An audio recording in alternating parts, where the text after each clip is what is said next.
What is happening, Magnus? Let's see what the drinker thought of Rebel Moon. Let's get this. Right, unlike the subject of today's video, I'm not going to waste your time with long, tedious preambles that go nowhere and suck your will to live so that you end up looking more ill than the characters in this turd of a movie. Let's just get right down to it, shall we? Rebel Moon sucks. It's nothing but 2 hours and 14 minutes of bloated, self-indulgent, derivative, narratively incontinent, visually depressing, clunkily written nonsense, and it's the final nail in the coffin of the idea that Zack Snyder still has something to offer as a filmmaker. I know, right? Who would have thought that a rejected Star Wars script... Drinker! That's mean! That was so bad even Disney wouldn't touch it, made by a man who hasn't produced a good movie in almost 15 years, would turn out to be an expensive disaster. Damn man, even I had a tiny flicker of hope that Rebel Moon might turn out to be the next sci-fi adventure epic that we've all been waiting for, but after suffering through it for what felt like 2 ice ages, I can confidently say that it won't. Drinker is definitely not a fan of Zack's work like I am. It's okay though. Let's continue.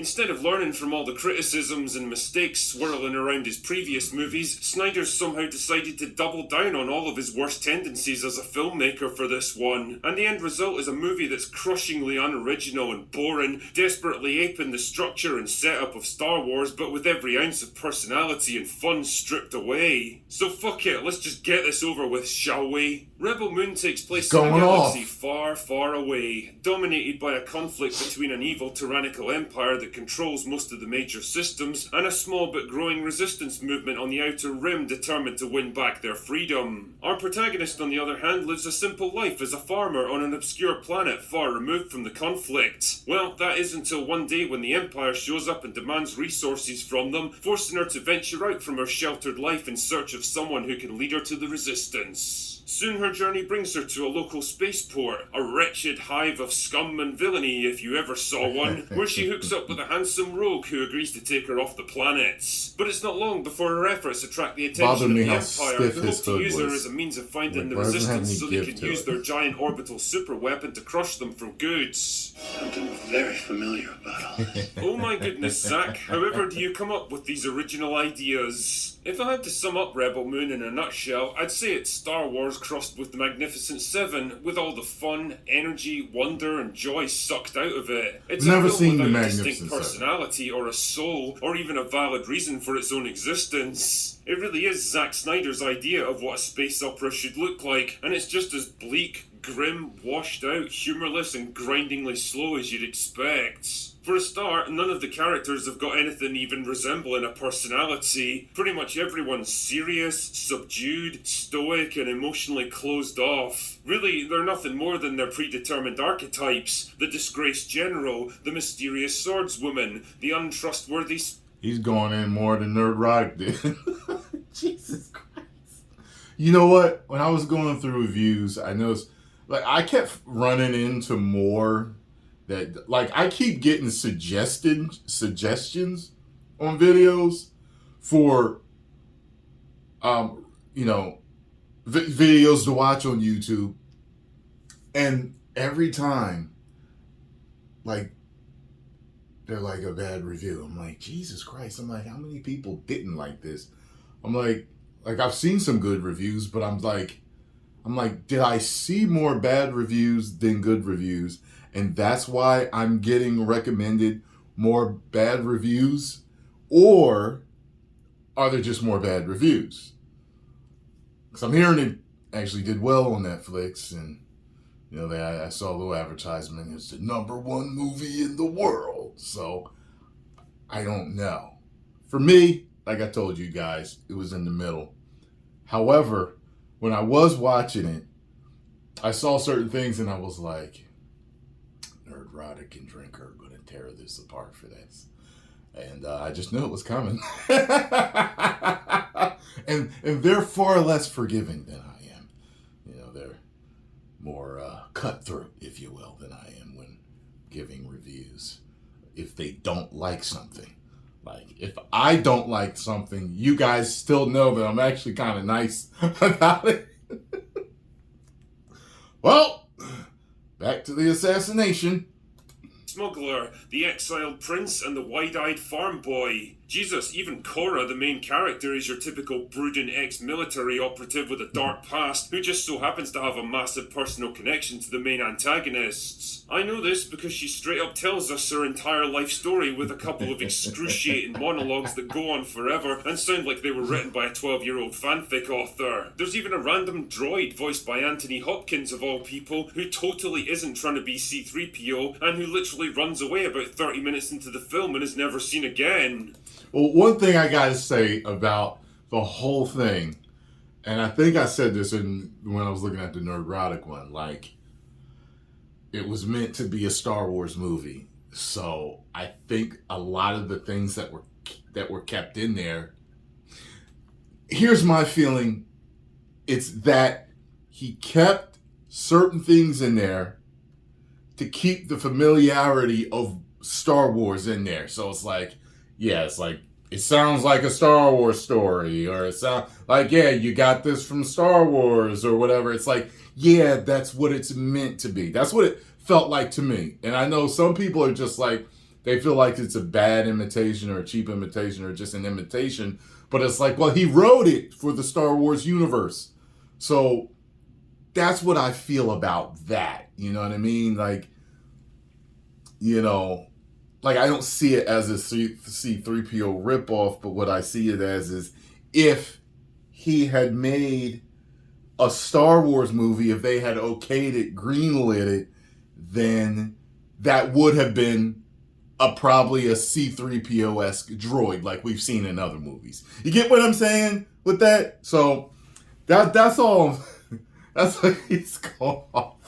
That's what I mean by that. So I had another point too, but to be honest though, I can't really blame him, because I certainly wouldn't want to be in this fucking movie. Considering it clocks in at well over 2 hours, it's amazing how little time and effort the script spends on the dynamics of the main group. Watching a ragtag bunch of misfits with different skills and personalities sparking off each other and learning how to work together is the kind of easy win that any half-decent writer can exploit, but there's just nothing to latch onto here. Part of the problem, like I say, is that there's no strong personalities to bounce off each other, but the other big issue is that none of the characters even seem to have unique skills they can use. The general never gets to use his military experience or strategic thinking to plan some big operation. The prince's royal connections mean nothing to the group's mission. The swordswoman barely gets to use her plasma swords that are totally not lightsabers. Trust me. The end result is a bunch of that's what I mean. Like, I think they were meant to be lightsabers. With a particular purpose in mind that I don't know anything about, and pretty soon stopped caring. When one of them sacrifices his life to take down an enemy ship in a supposedly tragic moment, I felt absolutely nothing because I barely even knew who he was. The protagonist isn't exactly a compelling window into this world either. Cora's just as boring and lifeless as everyone else in this movie, and she's not helped by an apathetic performance by Sofia Boutella. Boutella's been a star in the waiting for like 10 years now, and I'm beginning to suspect there's a reason she's never made it as a leading lady. Don't get me wrong, she's definitely got the physicality for a role like this, but she doesn't have the screen presence or the acting range to carry a film on her own. It's not much better on the production side of things either. The visuals are just as dark, murky, and washed out as every other Zack Snyder movie ever made, with the added bonus that most of the shots are frustratingly out of focus to the point where it feels like you're watching the movie through fucking cataracts. The action sequences are dull and lacking in energy, and overindulged Snyder. I like the look.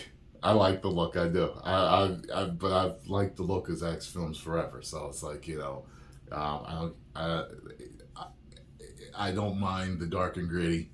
I don't mind the muted colors that people talk about, because a lot of times you'll have like even where I got it paused right here, you know what I mean? You have some dark and cloudiness, but you've also got some vibrant explosions at the same time. Like, I'm totally fine with that.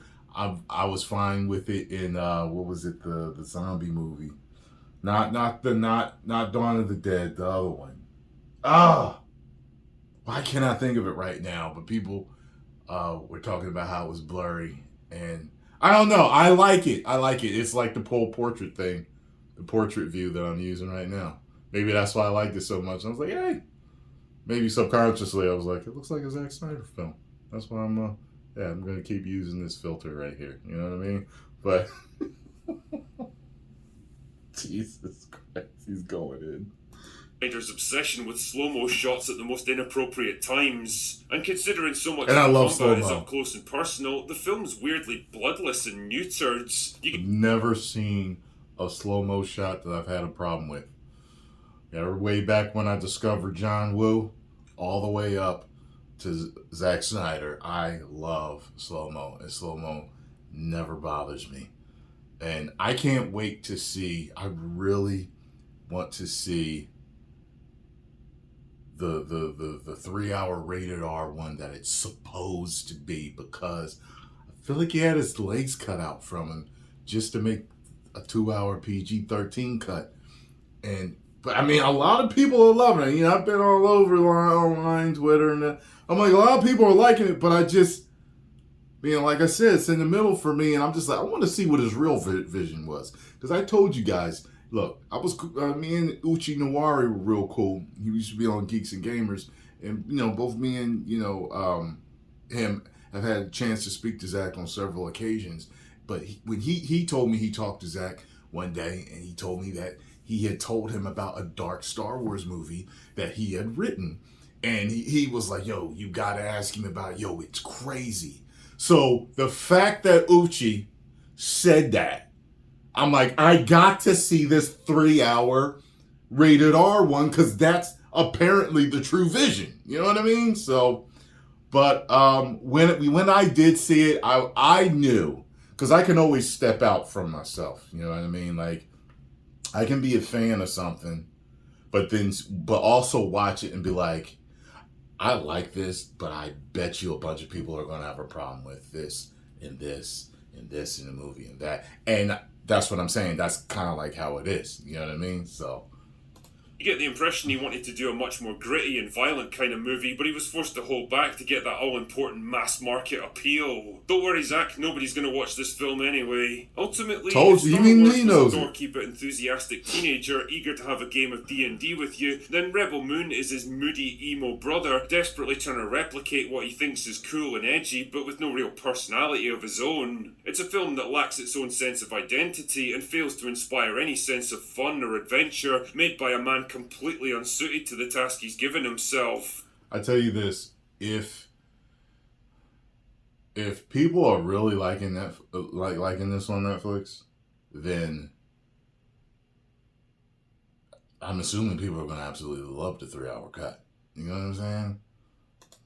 Really, it was a waste of hundreds of millions of dollars, and more importantly, it was a waste of 134 minutes of my life. And for your sake, I suggest you don't make the same mistake I did. Anyway, that's all I've got for today. Go away now. That was extra gravelly, drinker. It sounded extra ornery there. Get a feeling you really didn't like it. That's okay, though. I respect your opinion. Oh, boy. Did I see Jeremy Jones's? I think I did. Did I see his? I think I did. Because I think after I saw it and I made my review, I went through and I was kind of like looking for different people that had made theirs. I think I was looking for Stuckman to put his up. I don't think Stuckman even put one up on it. I'll have to see. Anyway, if you enjoyed my reaction and thoughts on this, make sure you hit the like button, subscribe, and share. And get over and subscribe to the Critical Drink Air. Tell them Tyrone Magnus sent you.